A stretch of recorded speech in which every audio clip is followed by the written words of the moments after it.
To ants, the sky is an untouchable object. A.J. Palladino.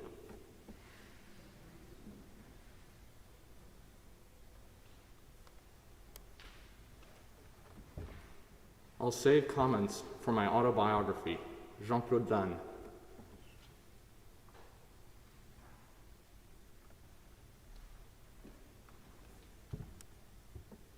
No one knew where he came from. They only knew he came in. Marty Robbins.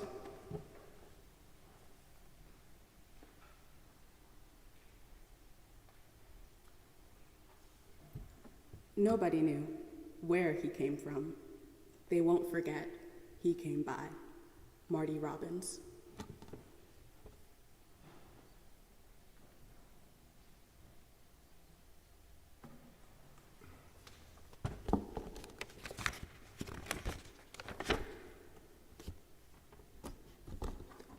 My name's Olatunji Osho-Williams. I'm in the 6th form. I'm from Manchester, Connecticut, and here's a short list of the names people have called me over the years. Olatunde, Olatundi, Bunji, Sunji, Tunjai, and finally, G. That last one came after I ordered from Subway a 6-inch chicken and bacon ranch on Italian with a large Sprite, and an employee asked me for my name. I said, Olatunji, and she said, okay, let's call you G. But that is not the most grievous mispronunciation of my name. The worst one, the one that riles me, shakes me to my core, is what I've consciously called myself for the last 17 years. Olatunji. If you're wondering how someone could consistently and consciously call themselves the wrong name for most of their life, you have to understand the power of names. Names are ascriptive, and while it is possible to change them, it is extremely difficult. Take the quad as an example. Quad comes from the word quadrangle, which is just an architectural green space. Before Armour Academic Center, there was Baxter Academic Center, and back then, the quad was called the Quad. In 2009, when Baxter Academic Center was torn down and replaced by Armour, the quad was ascribed the name Baxter Lawn in order to honor the Baxter family. The thing is, no one calls it Baxter Lawn. Regardless of how many emails refer to it as such, it is still called the Quad. Why? Because given enough time, names stick. They take on more meaning than description. If I put the words Quad and Baxter Lawn side by side, which word evokes more feeling? The obvious winner is the Quad, because it's a community space. It's positive. It's a hill holiday. It's a warm Saturday night. It's a game of stickball. It's all of these things and more. How do you feel when you hear the name Biden? How do you feel when you hear the name Trump? Names evoke feeling. So that begs the question, why did I purposely mispronounce my name? What did I feel when I heard the name Olatunji? For 16 years, I felt shame. Not because of my wonderful parents who gave me such a unique and beautiful name, for which I am forever grateful, but because of me. Whenever my name was spoken, the part of me that wouldn't assimilate with the rest of my middle school came into full view. The part of me I tried to suppress. The part of me I call my heritage.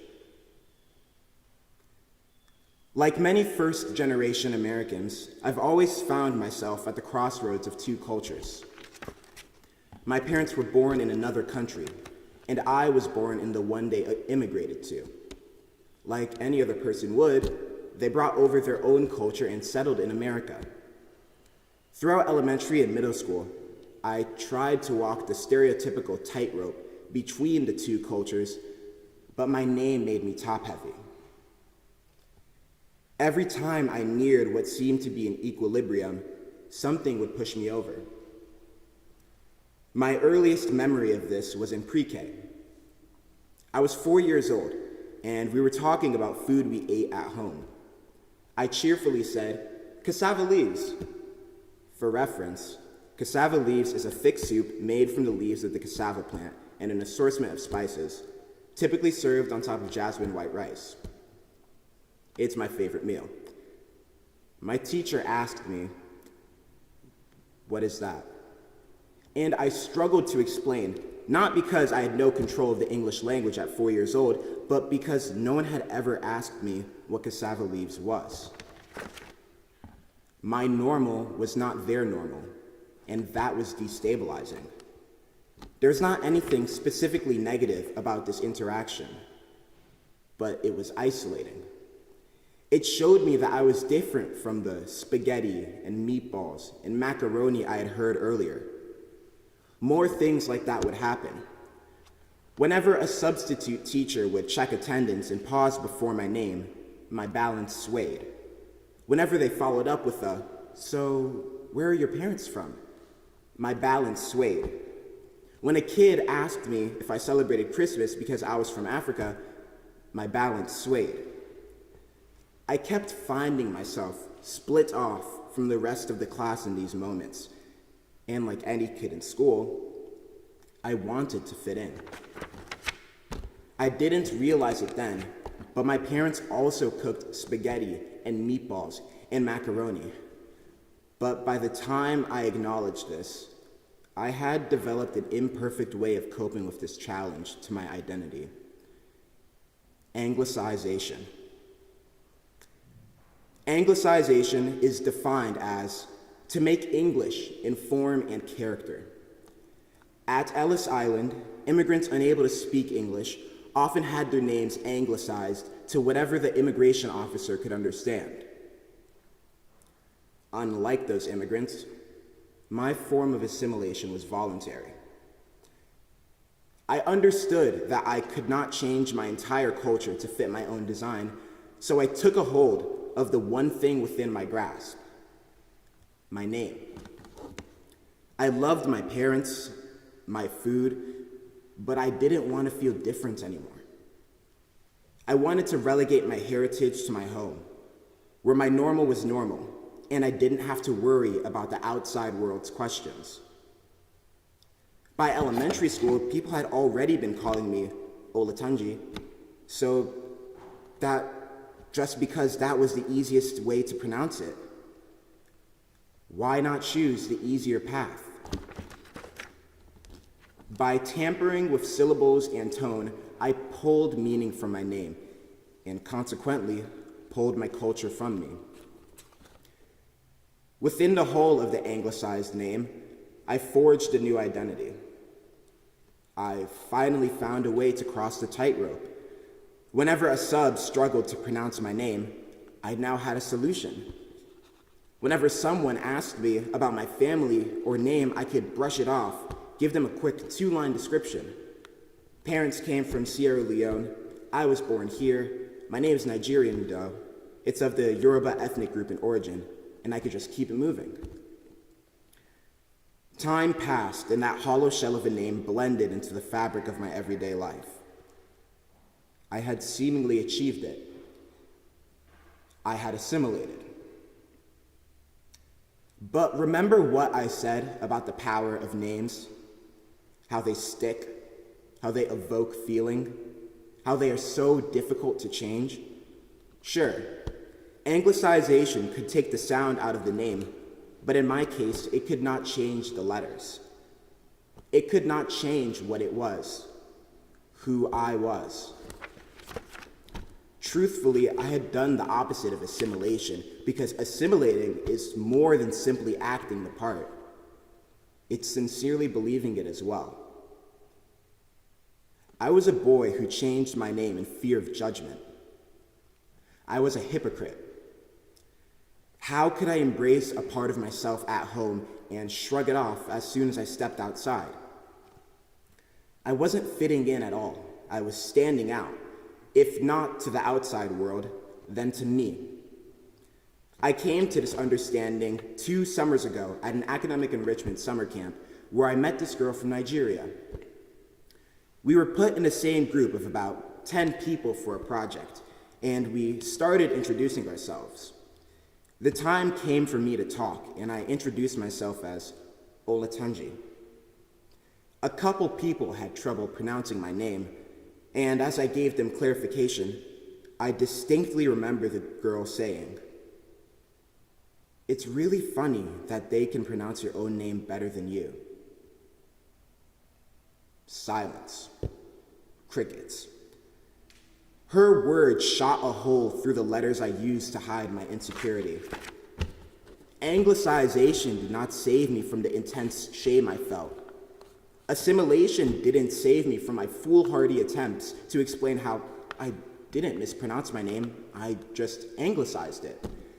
A gale of wind had sent me spiraling, falling from that tightrope. None of those things saved me as I searched for that exterior validation. I wanted someone else to establish that the self that I had created was legitimate, but it wasn't. I knew it wasn't. The conversation ended there, and for weeks after, it ran on repeat in my head. And I knew I needed to change. That moment was a shot, a vaccine. It hurt, but it forced me to confront what I had been doing, to heal the self-inflicted wounds on my ego. I looked for guidance and found it in my older sister. Her name differs from mine in the last 5 letters. It's pronounced Olayinka. But she did not just say her name, she proclaimed it. She established that this is who she was and she is here whenever and wherever she said her name. There was no mumbling when she said it. It was succinct, clear, and bold. I wanted that confidence in myself, so I tried to search for it and realized I had nothing to be ashamed of when I said my name. I could not love my culture and my family with only half of my being. I had to love my whole self. And so it only took me 17 years, but I began to work on that.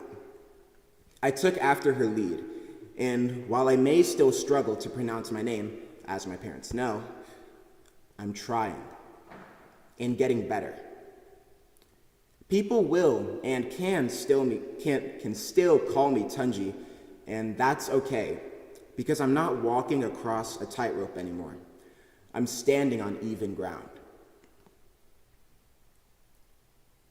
There are parts of all of us that we wish we could change. And while change can be good, you have to know why. Why do you want to alter this part of yourself? Why do you want to change your appearance, your body, who you are? Is it for one reason, or is it for another, deep-seated reason that you write about in the Notes app on your phone? Be honest with yourself. Change can be good, but before you go and drastically alter your life, ask yourself why, because you have to know who you are in order to know where you're going. Doesn't mean you'll always adhere to the straight and narrow path, but if you decide to forge your own way of moving through the world, you will know why. Introspective thinking made me realize why I didn't want to alter my name anymore. It is a part of me that I knew was essential to my sense of self. Names stick. They evoke feelings, and whenever I say my name now, I feel pride. Thank you.